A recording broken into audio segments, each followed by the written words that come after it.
Welcome to the Shulamite Podcast, an extension of Shulamite Ministries and Shulamite.com, with weekly interviews and teaching with author and speaker Martha Kilpatrick and hosted by John Enslow. This weekly podcast is a way to stay connected to the ministry. So come experience anointed messages, not giving just another method, but a living impartation. He is so fascinating because I think you quoted it to me in the last 24 hours, Carol. My thoughts are not your thoughts. My thoughts are higher than your thoughts. And that's what's so fascinating. To be content with your own thoughts or the enemy's logic instead of the fascinating views of God. And in certain situations, I'll clap my hands and say, I can't wait. It will be fascinating to find out what his thoughts are about this situation, because he is so far outside of our capacity to think. Chapter 55, Isaiah 55.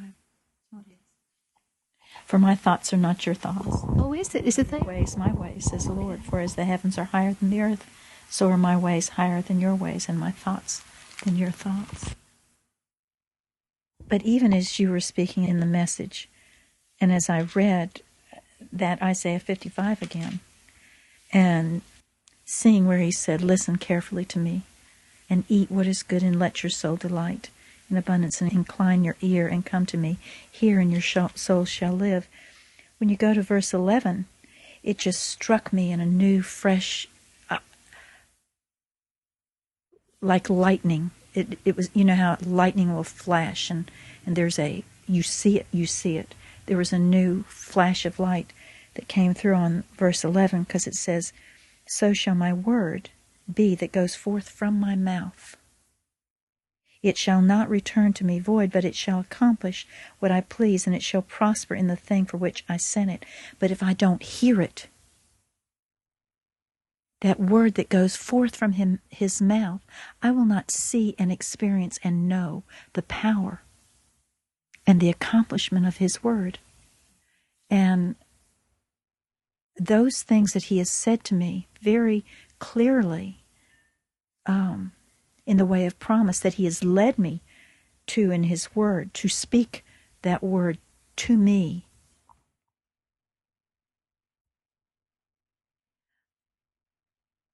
With that word and with listening to that word comes the faith to believe that he is accomplishing that which he has spoken.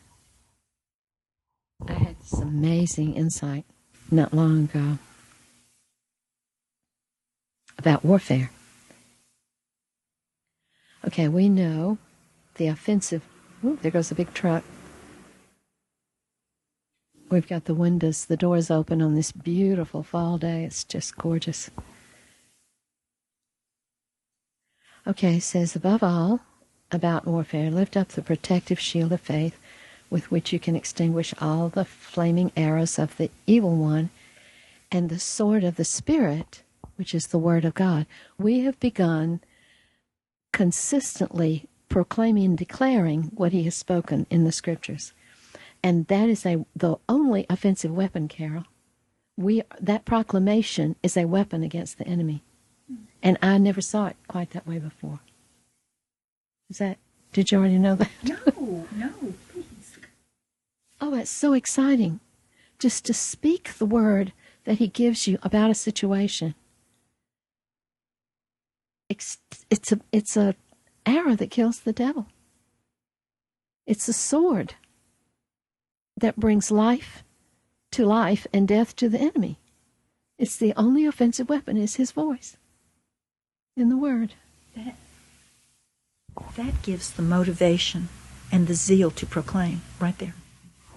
Yes, because it can be boring and tiring. It is, yeah. And but we do it believing, and the more you proclaim, the more you believe it. But it's the sound going out of his word that just is the only weapon we have. It's the only weapon we have, and it's totally effective because it is standing against the lie the voice of the enemy, its basis is a lie because his basic character is a liar. So it kills the lie. It kills the lie. It's holding the ground. I just see it in the form of the battle, of the troops on the ground, and it's holding that ground, absolutely, from the enemy. And striking the offensive move of the devil.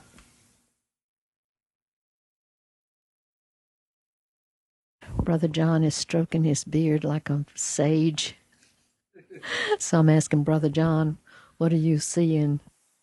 On Get Along with God, I wrote something recently about the obedience is life, easy and light, and how we were discussing recently about the light burden, the light burden and easy yoke, and that obedience is the easy and light burden and yoke. And I was just looking back over that in the app, but if you're not listening, obedience is impossible. Which seems, well, duh, I mean, but it's the fact that if you're not purposed to listen, there's no way you can be obedient. And if you're not obedient and not listening, there's no way to please God. You can't please God by doing it your own way.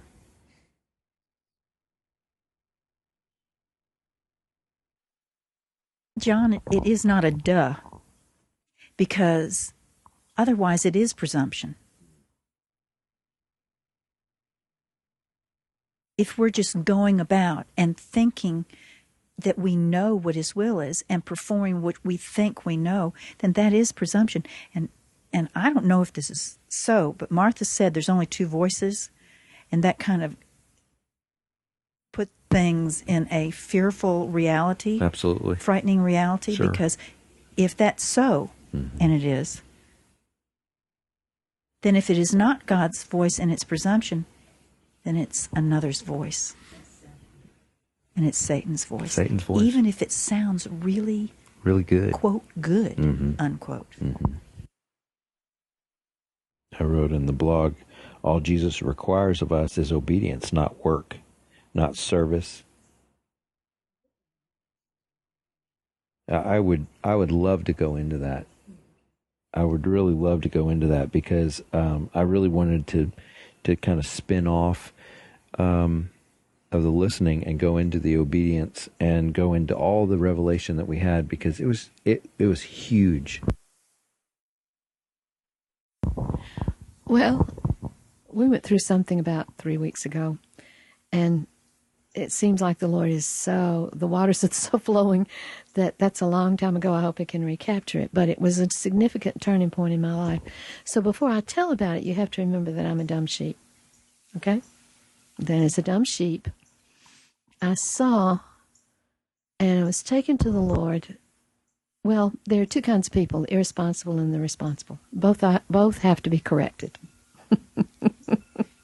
Let's just put it that way, but you are one or the other. And I wasn't forced to be responsible as a child. I had a very free childhood, but I watched my parents work and love work, and I had joy in work and so forth. Somehow or other, I got the value system of being responsible. And I found myself several weeks ago very, very burdened and feeling overwhelmed, really for some time, at the responsibilities I have. And just saying, Lord, I have so much on my plate, and I don't feel like I'm doing well at any of it. And I wasn't, because I was trying.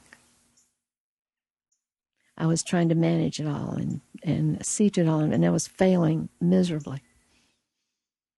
And what he did was to simply say, you have only one responsibility, Martha, to obey my voice.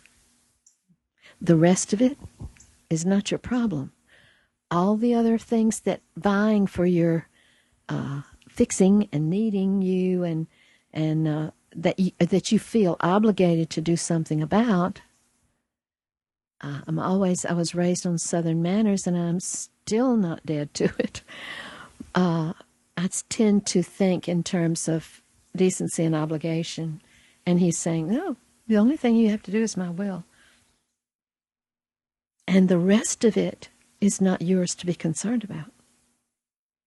And it gave me a liberty that I'm still dancing over, that there's only one. And how I got there, I think really partly it was the devil. Because I think he makes you think life is too hard and God is too hard. If you think life is too hard, then you eventually will be like the one that buried his talent because it was just too overwhelming. He couldn't do it. So he just buried it and said, God, you demanded too much. Well, that's the devil's, one of his favorite things to do to a worker, a servant, or a leader. It's just make you think it's just too big. Carol's told me, Martha, it's not too big. It's just, it looks that way to you. And it did, because the task was daunting, knowing myself. But when he reduced it to his will, this doesn't bother me if I haven't been able to get the garden done or the kitchen clean. It's really changed my enjoyment of life. I'm only responsible for that, for his will, one thing at the time. And it just sort of hit us like a blast, didn't it, John? That revelation, when I shared it with y'all, everybody was sort of set free, if I remember. Oh, it was amazing, because you just literally, you boiled it all down, all of life, to one thing. You just said you just have to be obedient in the moment. You don't have to make plans. You don't have to regret. You just have to be obedient in the moment. And that is so liberating. It's so freeing that I don't have to, I mean, believe me, I can get wrapped up in all the things that have to be done and laying out the plans of all. And it's not like I'm irresponsible and say, well, I'm not going to have to plan. No, but if I'm planning, it's just out of obedience. God's asking to do that. This is what needs to be done in this moment. That's all I have to do. That's all I have to do is hear this moment, what he wants to do. And I have found, because I've learned this lesson many times before, over and over again, but my old man is very responsible and believes in itself and believes that it can do everything that is assigned to it. So I have to keep dying to that and going back to being a sheep that can't bear burdens or do tricks or remember. So it's very liberating to be a sheep. I recommend it highly because it's a reality. But I find that I really don't know how to execute things. I really don't know how to plan a project. Because when he takes it up and he begins to give me the steps, it's utterly brilliant and more than I could ever dream. There's a writing that Austin Sparks has called Divine Order in Christ. I believe that's something like that title. I love that writing because I really love order. I enjoy order. And I don't feel like I do well in the middle of mess and chaos.